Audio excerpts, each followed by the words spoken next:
Hello, ladies and gentlemen. Welcome to Calls. This is the 2025 American Express Data Dive Show. We are going to cover everything that we normally do on a Monday night. We're going to take our first look at the forecast. We're going to take a look at some deep dive data around the stadium course and the other two courses, I should say, mostly the stadium course. And of course, we're going to look at some of the research that I would have posted had it not been for an entertaining day. That's the nicest way I'm going to put it. But we have a lot to get into, so let's not waste any more time. All statistics provided tonight and every night are from FantasyNational.com. It is the best golf analytic tool out there for your money. Go check out FantasyNational.com. You will not regret it. In the description of the video, there are links to all of the social media. First off, my X and Instagram, where, as I mentioned, normally I post research every Monday regarding the previous winners of the tournament, some patterns that they all share. Wasn't able to get to that today. Have had some appliance issues, so wasn't able to get to that today, but I will definitely show you some of the research that would have been posted had I been able to get around to it. And then also my X is over or down in the description. It's where I place all my weekly betting cards and my top player usage in the DFS contests I play. So if you want to see all of that information, the research, my betting card every week, all of that, go give me a follow at your preferred social media site. And then lastly, for social media, Gabe's handle is in the description. He writes a great article called The Fringe. You really are missing out if you aren't subscribed to it. It is free to do so. And if you are a subscriber to his article, you're going to be able to join us in his Substack chat every Wednesday after the DFS Tactics show as we continue the DFS talk over there. Talk about game theory, our favorite areas of the price board, the fun, interactive, informative chat. I've always appreciated and enjoyed going over there. So you really are missing out. And go show him some support. Follow him over on social media. And then lastly, for this intro, we are live. Chat's open. Want to hear from you all. Who is your tournament favorite now that the betting favorite has withdrawn? I'll get into that here momentarily. Who's your tournament favorite? What types of players do you think play well around PGA West, Nicklaus tournament, La Quinta, all of that? What kind of players maybe you're staying away from? Would love to hear from you all, so feel free to put your opinions and your thoughts into chat. Would love to hear from you all. So let's dig into the weeds of the data for the 2025 American Express. And we're going to start, as we always do on a Monday night, with the extended forecast look over at Windfinder. Not a lot to be gained here. And really, there isn't a wave stack to look at, very much similar to the Century in that regard. Instead, you would want to look at course stacking, meaning if there was an extremely windy day, foreshadowing or spoiler, there's not. If there was an extremely windy day, you would want to have your players on the windiest day play at the easiest course. But that doesn't appear to be something that we're going to be wanting to look at.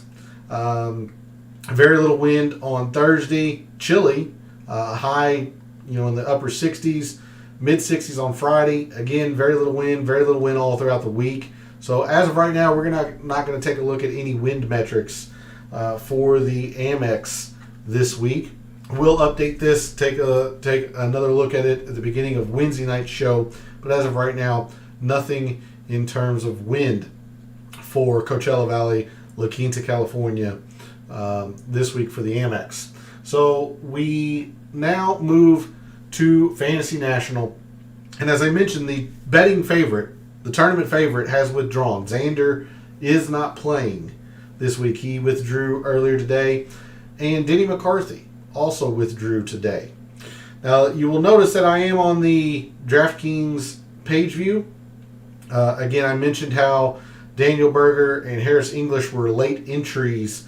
So I wanted to make sure we included their statistics, considering they weren't loaded in for the regular page view. So that's why we're on the DraftKings page view this evening. I don't like going to this page view this early in the week, but I want to make sure we include Berger and English in any potential top 10s that we look at. So, again, Xander, Denny McCarthy are out. Make sure you make a note of that. Let's do a couple of things here really quickly. Kind of a recap last night, if you will. We'll take a look at all of 2023, 2024, and whatever little of 2025 there is. We're going to first start with short courses. So the Sony is in Fantasy National today. So this will include last week's tournament results. Let me go to all rounds.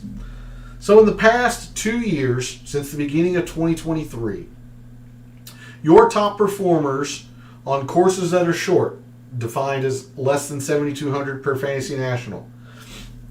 Your top performers in the field this week at the AmEx: Justin Thomas, Eric Cole, Brian Harmon, Patrick Cantlay, JJ Spawn, Wyndham Clark, Ben Griffin, Sung Jae, Bo Hostler, JT Poston, and Ryo Hitsatsune. Those are your top 10 or so in terms of short course performance. The other thing we're going to take a long look at tonight with a lot of the metrics that we look at is easy. This is a very easy tournament. No winner has been less than 20 under par. Nick Dunlap last year won at 29 under. Very easy tournament. In fact, let's bring up last year's American Express. You see Dunlap at 29, Seabez at 28, Xander 27. So we'll have this up in case we want to take a quick look at last year's. But your top performers in the past couple of years when rounds have been easy relative to par in the field this week: Sung Jae, Ben Griffin, Patrick Cantlay, Davis Thompson, Wyndham Clark, Eric Cole, Doug Gim, Justin Thomas, Tom Kim, and Bo Hostler. All right, don't want to get too far into this. We're actually not going to take a long look or any look at Pete Dye, considering that course is only going to get played twice by the players who end up making the cut. I just don't like using the Pete Dye filter unless it's at a place like Harbor Town or let's see, I was going to say Sedgefield. That's Don Ross design. You know, as long as a tournament has all 4 rounds at the same course, that's when I like using the Architect. But with Pete Dye only having touched the stadium course here, Jack Nicklaus, of course, has the Nicklaus Tournament course. Don't like using that filter this week. So instead, let's go to Microsoft Excel and let's start digging into some deep data for the American Express. And again, one of the main reasons why I didn't go to the early look file last night is that we just didn't get all of this data last year for the American Express. All we got was the par 3s, 4s, and 5s. So we're going to have 1 year essentially of missing data, but we can still get a pretty good idea on how the tournament plays. I can't say the course because this is for the entirety of the tournament. But for this tournament, you see off the tee has been pretty darn consistent. Maybe not a whole lot in terms of actual raw numbers, but it's actually been pretty consistent. And we'll talk about off the tee a little bit later in terms of the research. I do think off the tee is going to matter a little bit. You see how consistent it's been. Approach, as we saw last night in the Fantasy National course breakdown, the most important shot here for the AmEx around the green, not doing a whole lot. Do have a small or a low outlier from 2020. And then putting has been pretty darn consistent as well. But we're looking at a ball striking course here, particularly with the approach, a little bit off the tee. And if we scoot on over to the distance and greens, you take a look at this distance number. This is actually fairly large.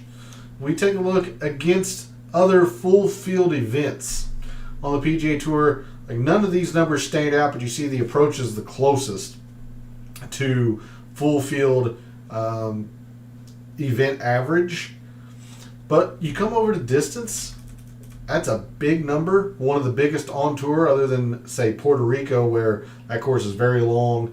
Arnold Palmer requires a lot of distance to contend there. So the American Express, distance has been a decent factor, at least in the past 4 years or so. Fairways, also a decent number. That number is right here. So a couple of, too high, too low, balances out a little bit. I'm more thinking about the distance aspect, which is surprising considering the average driving distance is less than the average tour event here. But the fairways hit percentage is also less here. So maybe that's saying something to the players who are just aggressive off the tee. That's at least what the statistics are telling us. So we're going to take a look at off the tee. We're going to take a look at some distance. Green's not a big number here. I mean, it is slightly larger than the full field event average, but not by much.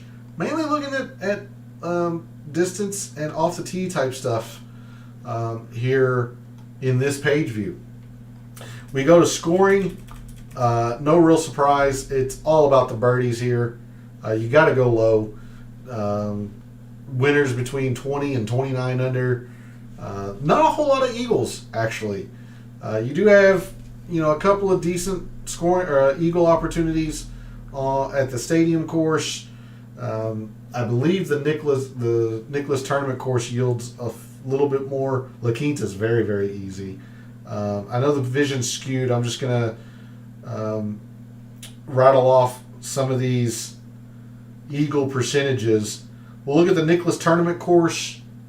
A little bit under 4% and 3% on a couple of their par fives. So a little bit more than the stadium course. And then if we look at La Quinta, 4.5, 3.5, almost 4, and a 2.5 on the par 5. So La Quinta yields some eagles at a pretty good rate. PGA West. Oh no, it's just called stadium course. Sorry, let me get that back there.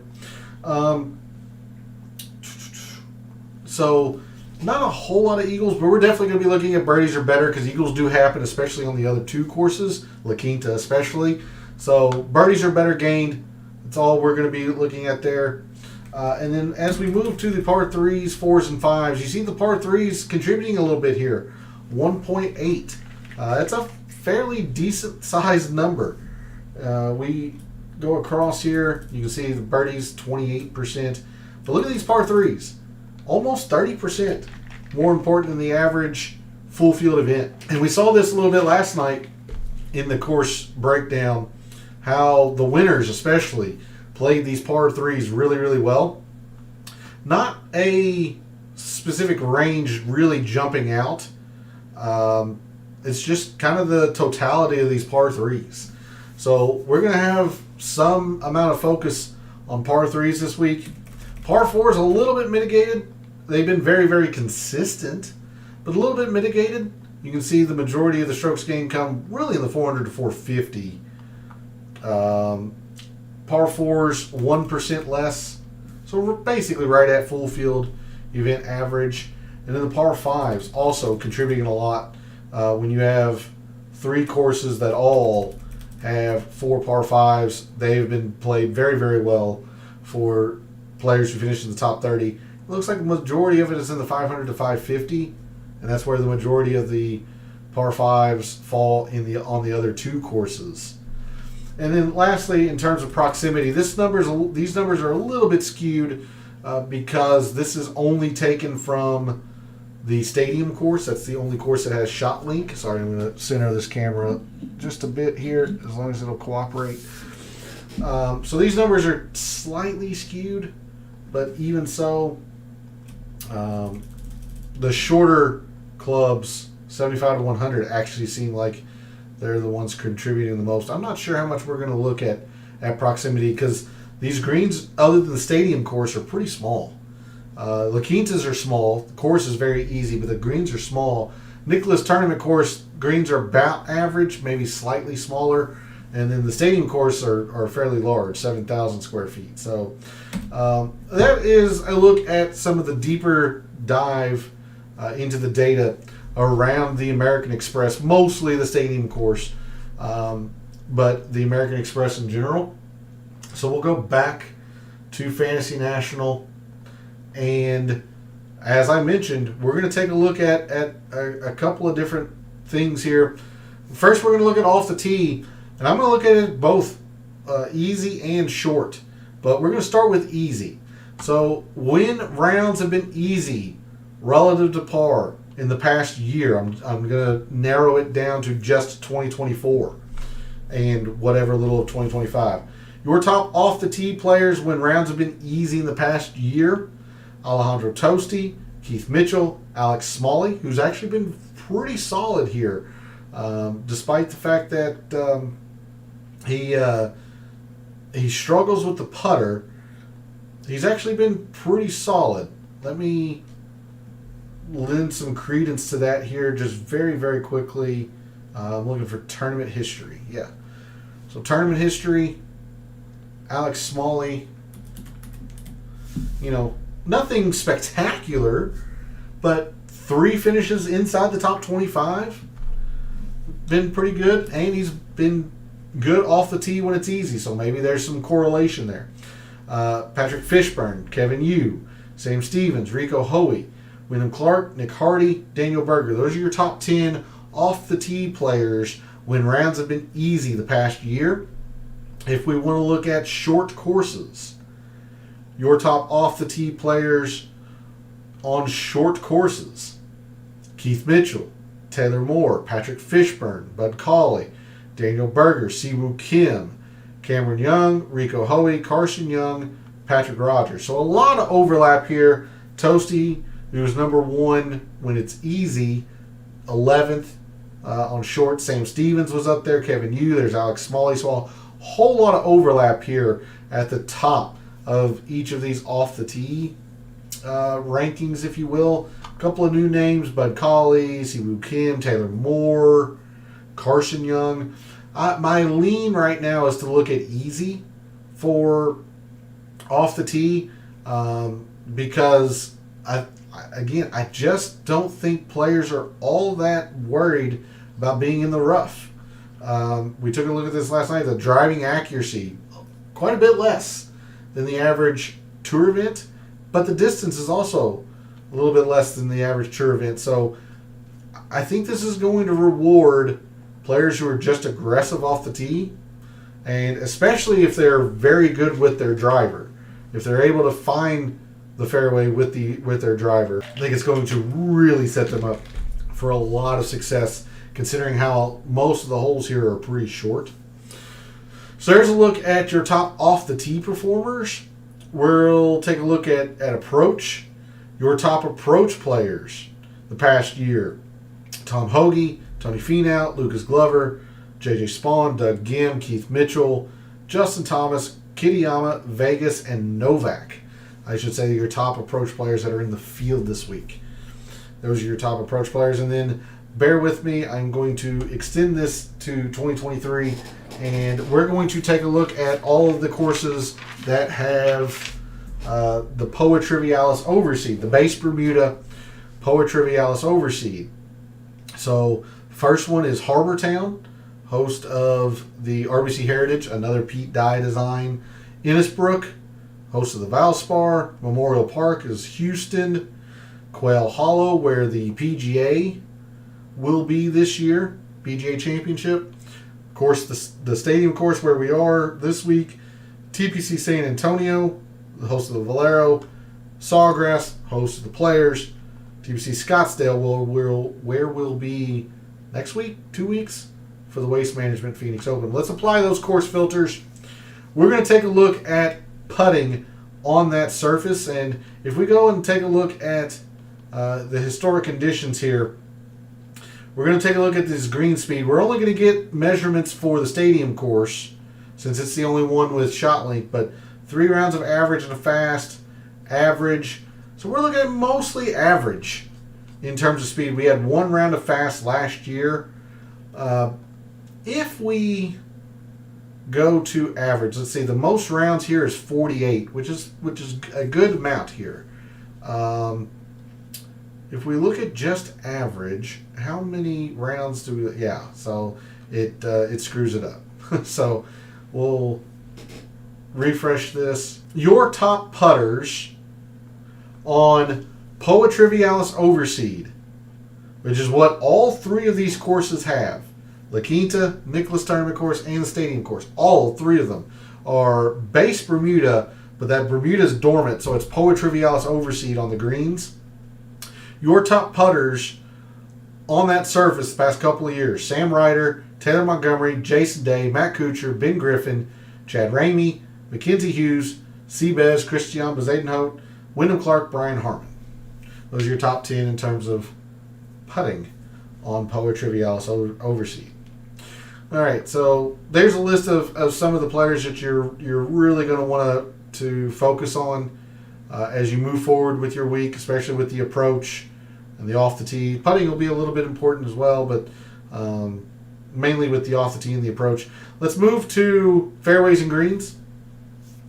And again, we're going to be looking at mostly off the tee type stuff. We're going to start with driving distance, and I'm going to look at driving distance when it's easy. Guys who are just really aggressive off the tee. Your top driving distance players when rounds are easy relative to par in the past year: Chris Goddard, Johnny Vegas, Alejandro Tosti, Wyndham Clark, Michael Thorbjornsen, Eric Van Rooyen, Keith Mitchell, Max Grazerman, Alex Smalley, and Luke List. You'll notice that none of these guys are superb at the fairways when it's easy. Now, Thorbjornsen and Smalley, Cam Young, these guys are positive. They're above field average in terms of fairways when it's easy with a lot of distance, but not necessarily spectacular. Really, about the best combination, I would think, is Rico Hoey, 16th and 49th. Stephen Fisk, although it's only 4 rounds, but a lot of distance, and 34th in fairway, so pretty good combination there as well. But I'm mainly looking at driving distance, I think, in this page view, based on the deep dive data that we just did in Excel regarding top performances at the American Express the past 4 or 5 years. We're going to go to scoring. This is easy. This is going to be easy to think about. We're going to look at opportunities. We're going to look at birdies and better. But we're going to use this easy relative to par filter. So your top opportunities gained players when rounds have been easy the past year: Lucas Glover, Wyndham Clark, Harry Hall, Joel Damon, Kirk Kitayama, J.J. Spawn, Carson Young, Max McGreevy, Mac Meisner, and Doug Gim. Any of these players that might have been at the top of the putting, none of them stick out or ring a bell. But anyone that is at the top of the putting and who gives themselves a lot of opportunities when it's easy, those are the players you're going to be wanting to focus on this week. And then your top birdies or better game players when it's easy: Harry Hall, Sung Jae, Eric Cole, Chan Kim, Davis Thompson, Wesley Bryan, who's not been very good here, Carson Young, Joe Highsmith, Ryo Itatsune, and Justin Lauer. So all of our focus in this page view is going to be in these 2 categories. And I wouldn't be surprised if I include opportunities in the mixed condition model come Wednesday night, but we're going to mainly focus on this birdies or better gained. We will skip proximity. We didn't see a whole lot that would keep or mandate us taking a look at proximity. So let's just take a look at par 3 scoring. And we saw last night, we saw in Excel earlier in the show, the par 3s contribute quite a bit here. So your top par 3 performers in the field this week, the past year or so, year plus: Nico Echeverria, Billy Horschel, David Skins, Thorbjornsen, Keith Mitchell, Nate Lashley, Will Zalatoris, Michael Kim, Kirk Kitayama, and Andrew Novak. Again, no real specific length that we're going to want to focus on. It's just par threes in total. Par fours, Glover, Sungjae, Sam Burns, Seabez, Jacob Bridgman, Putnam, Gim, Kuchar, Ben Griffin, and Grazerman. Slight lean to the 400 to 450, considering that's where the majority of the strokes gained came, but it's real light. I'm mainly probably just going to be looking at par fours, but they feel a little mitigated slightly. I think we're going to have a little bit more emphasis in par threes and par fives this week, considering each course has 4 par threes, and 4 par fives. But there's your par fours, and then lastly your top par five performers: Finau, Cantlay, Hoey, Thompson, Vegas, Horschel, Grazerman, Justin Thomas, Dunlap, Mackenzie Hughes, and Bronson Burgoon, who I believe is the alternate that took Xander's place. So there's a look at a few of our top 10s across these various categories. Before I forget, let's go back to putting just for a moment. And let's take a look at this spike percentage again. We did this for the Century. I don't remember if we did this for the Sony. So your top spike putters, and again I'm going to have to check the various courses here. Innisbrook, Memorial Park. At this point I might have it memorized. Quail Hollow, Stadium Course, San Antonio, Sawgrass, and Scottsdale. We took a look at total putting. Let's take a look at the spike putting. And we're going to go with that number 3. Players who gained 3 or more. What percentage of rounds that they gained 3 or more?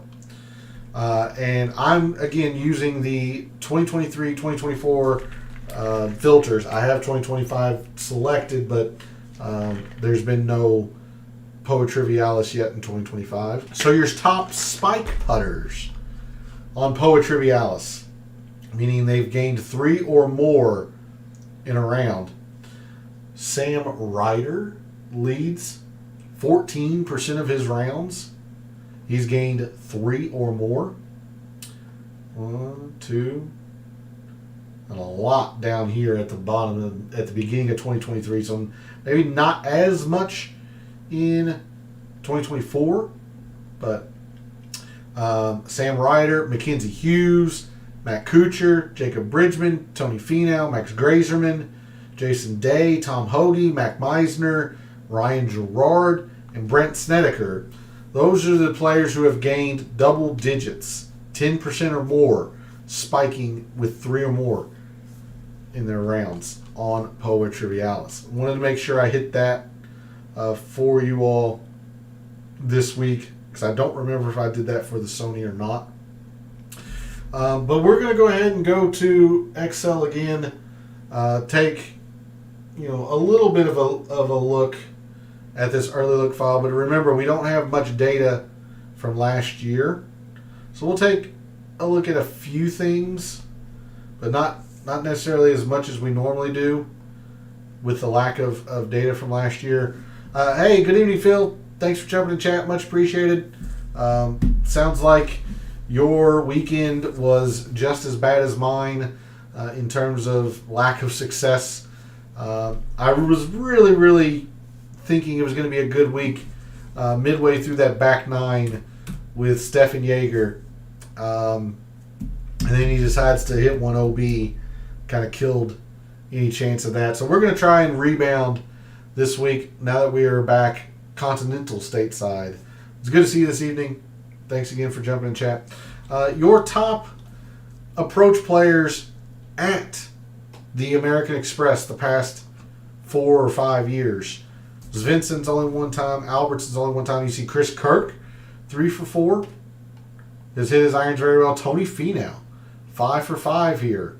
He's been very solid. And Finau's not a great putter. I mention this all the time. Anytime you have a bad putter, or generally just not a good putter, but is gaining strokes consistently at a venue, you got to pay attention. Tony Finau, gaining 1, which doesn't sound like a lot, but he's averaged gaining 1 per tournament. So somebody to really keep an eye on. But he's hit his irons very well here. There's Alex Smalley. We talked about him. He's doing it all in the ball striking. He's actually gained a little bit as well. Berger 2 for 2. Harman 3 for 4. Will Zalatoris 3 for 3. Sam Burns 3 for 4. Siwoo's 4 for 4 here. And he's gaining a lot on the greens. So definitely some players there to be mindful of. We'll take a quick look at putting as well. Your top putters at the American Express the past 4 or 5 years: Siwoo, Lonto Griffin. There's Adam Hadwin, who's been exceptional here. Ben Martin 3 for 4.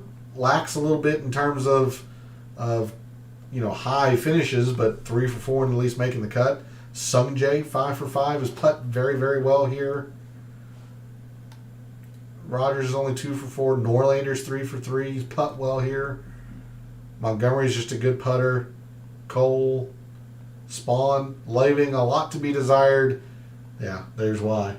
The irons haven't been good, at least at the American Express. Only a couple more here. Let's look at par 3s and par 5s. And then I'll end the show off with showing you whatever little research I can, considering I've had an eventful day. Par 3s, your top par 3 performers at the American Express the past few years. Grayson Sigg, 2 for 3. Chan Kim, only 1 for 2. Oh, I need to remove Xander, my apologies. He is no longer in the field. So, Sung Jae again. Griffin, Smalley again. Will Zalatoris, Eric Cole, Adam Hadwin again. Keith Mitchell, a little bit further down here. Pretty good on the par 3s. Lastly, in these par 5, yes, Xander has withdrawn. So there's been 4 total players.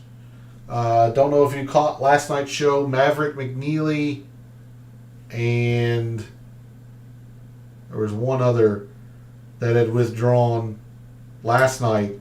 And then earlier today, Xander and Denny McCarthy withdrew. So make sure you make note of that. Par 5s. Your top par 5 performers at the AmEx the past few years. You see, that's where Dunlap made a lot of his hay last year. Berger's been good on the par 5s. Davis Thompson. Sam Burns again. Ben Griffin 2 for 2. Mitchell 2 for 2. Burgoon, alternate, but now in the field, 4 for 4. Somebody that could be a cheap option in your DFS lineups, depending if you want to go stars and scrubs or not. Bronson Burgoon, 4 for 4 here. Van Rooyen's 3 for 3. Siwoo, Finau again. A lot of these same names. So, all right. Let me resort this on best average finish. Again, I wasn't able to do a whole lot of research today, but there are a couple of things I would like to show you all. We'll start with the winner matrix like we normally do. This is performance of the champion at the American Express leading up to his win. That's the wrong way to say it. This is performance previously at that tournament leading up to his win. So you see Nick Dunlap had never played before the wins. But most of these players had an amount of success. John Rahm won in 2018 and wins in 2023, but he had a fair amount of success. Hudson Swafford, winner in 2017 and then wins. But he had a top 25 previously. Siwoo had a previous top 10. Andrew Landry, runner-up in 2018, then wins in 2020. Adam Long's a bit of an outlier. He had never had much success, or he actually had never played it before, much like Nick Dunlap. So a little bit hit and miss here. Don't rule out players who have not played this event. Clearly, Nick Dunlap being an amateur, winning, Adam Long. But if a guy has shown you that they does not like the course, the first name that comes to mind is Wesley Bryan. Wesley Bryan, I know, is 0 for 3 or 0 for 4 here in making the cut. If the player had at least played, they had some, an amount of success. And it didn't have to be recent. Look at Hudson Swafford. He was a historical winner, but he had missed the cut the past 2 times. But he had a top 25. He had a win prior. Siwoo had a prior top 10. So don't rule out the first time players. Don't rule out the rookies. But for the most part, they've had an amount of success. If we look at form coming in, taking a look at what the champions had done, recently leading into the win at the American Express, Nick Dunlap killed a lot of the patterns. Because look, before Nick Dunlap, every single champion had at least played at some point that, early on that season, whether it was the Century or the Sony. And then Dunlap comes here last year and wins after not having played the Century or the Sony last year. So he killed that pattern, but mostly you're going to want to look at players who have at least gotten some competitive rounds under their belt. We talked a lot about off the tee. Look at off the tee form. Again, we don't get the metrics for the Bermuda, but even though Dunlap missed the cut, I'll transition us over to Fantasy National. Even though he had missed the cut at the Bermuda, off the tee at the U.S. I mean, it is the U.S. Open, to be fair to him.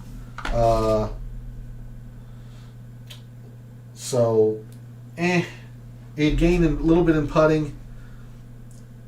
He just didn't have much form. I mean, Dunlap just came out of nowhere essentially last year. Give you a reason not to play Cam Davis. I can give you a few. Let me see. Sorry, wrong thing. Cam Davis.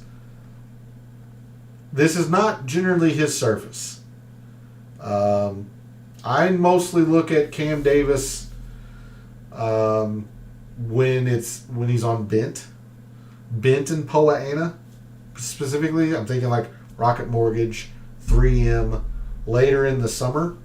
That's when he's at his best. Granted, he's putt well here, but he is only 2 for 4. Has not taken advantage of these par 5s. I would have to dig into it, but Cam Davis is not somebody that jumped to the forefront of my mind for this week. I've had enough bad run with Cam Davis in the past. He's always going to be one of my, soft spots because my first big hit ever was him when he won the Rocket Mortgage the first time at 150. So he's always going to have a little bit of a soft spot here for me, but I have learned when to target Cam Davis, and it's generally not at the beginning of the year. Think of David Skins in a Birdie Fest. I don't know about the Birdie Fest, but I do like David Skins this week because of the prevalence of par 3, the importance of par 3s. David Skins plays par 3s really, really well. I do like that shout there, Phil. But if we come back to this winner matrix real quick, look at the performance off the tee.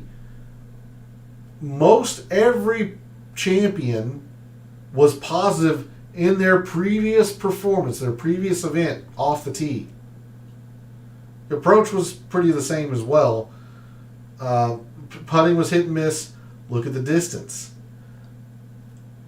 All but one was positive in distance. Even Dunlap at the Bermuda missing the cut, he was positive in distance. So that's why I think there's going to be some hidden value, I guess, is the best way to put it, in terms of looking at these distance guys. So look at in form off the tee. Look at players who generally are pretty long.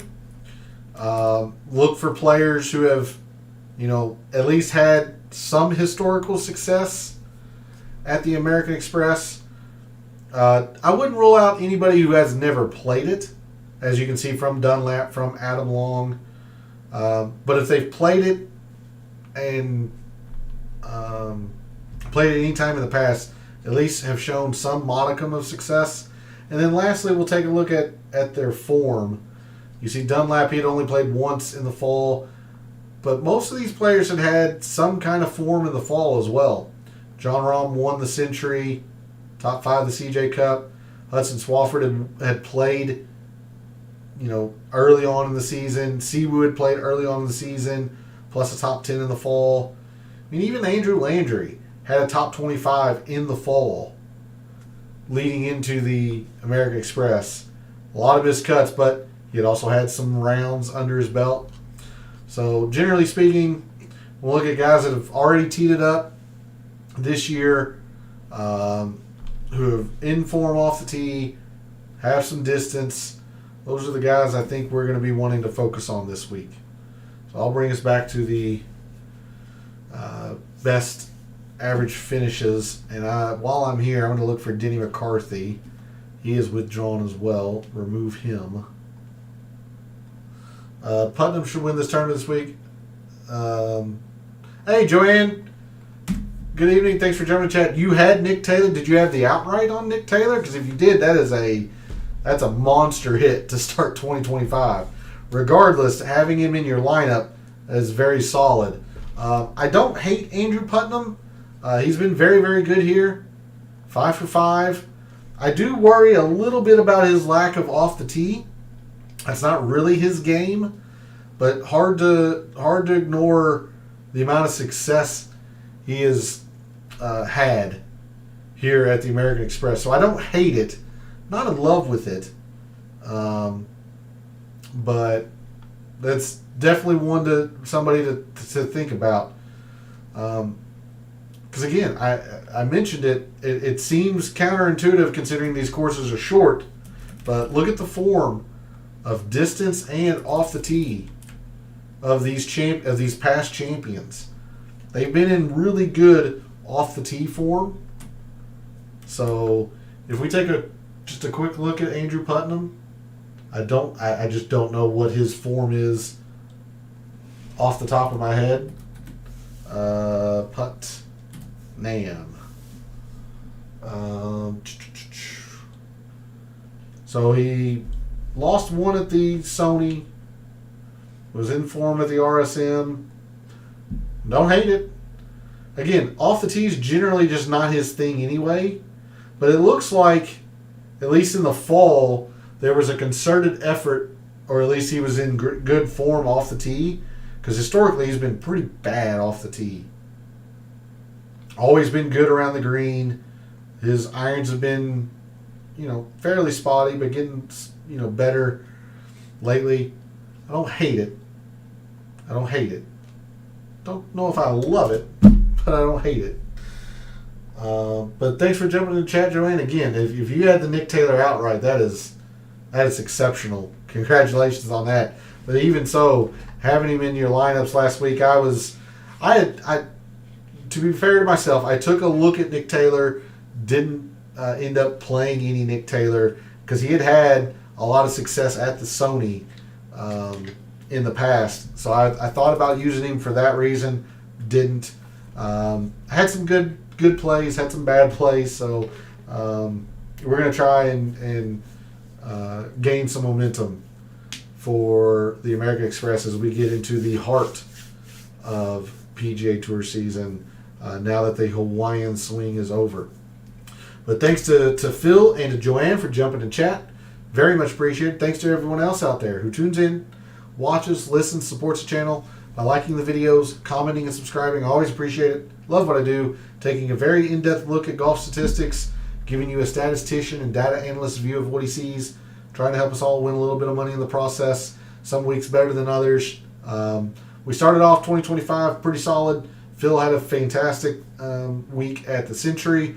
Sounds like Joanne had a fantastic week last week for the Sony. So we're going to try and keep it rolling for the American Express this week. Thanks again for all the support, for all of the wagers you've made so far this week for the American Express, for all the wagers that you're thinking about making this week for the American Express, And until I see you Wednesday night for the DFS Tactics show, may all your bets be profitable.